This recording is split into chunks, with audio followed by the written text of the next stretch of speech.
This is my review of Any Trope But You by Victoria Lavine. I want to give a big thank you to NetGalley and Atria Books for the eARC in exchange for my honest review. I gave this book 4 stars on Goodreads. I really loved it. The book is about our main character, Margot, who is a romance writer, and some private documents are leaked online that give away that she doesn't believe in happily ever afters, and she's canceled. So she flies off to the Alaskan wilderness to reinvent herself and is soon thrown into every trope in the book.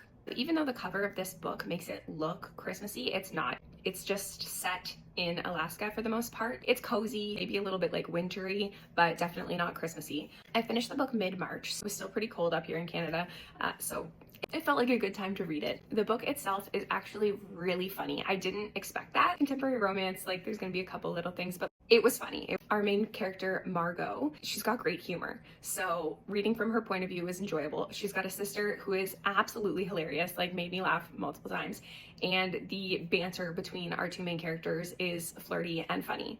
There were a couple scenes where I actually laughed out loud, which doesn't happen very often for me when I'm reading, to the point where I was reading one scene, giggling to myself, and my dad was sitting on the couch beside me, and he was like, "What are you laughing at?" And I reread it out loud to him, and then we were both giggling and laughing. So even though there were a couple things that you could see coming miles away, you know what's gonna happen, I still laughed out loud for it. An added bonus in this book is that there are multiple Taylor Swift references, which, if you can't tell, just that wins me over. I love it. I felt like this was for me. Based on the title of the book, you can tell that there's going to be a lot of tropes in the book, and there are, but they work really well, and the main characters can see that they're happening. One of the main things that I really liked about this book is that we didn't have the normal, oh, does he actually like me? I'm not sure, when it's so obvious to the reader that they like each other. No, they knew.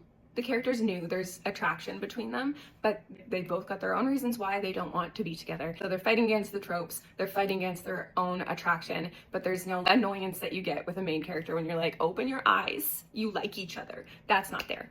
I only had a couple small little things that bothered me about the book, and I wouldn't even say bothered me. They're just kind of a little bit of criticism. The main one being the spicy scenes.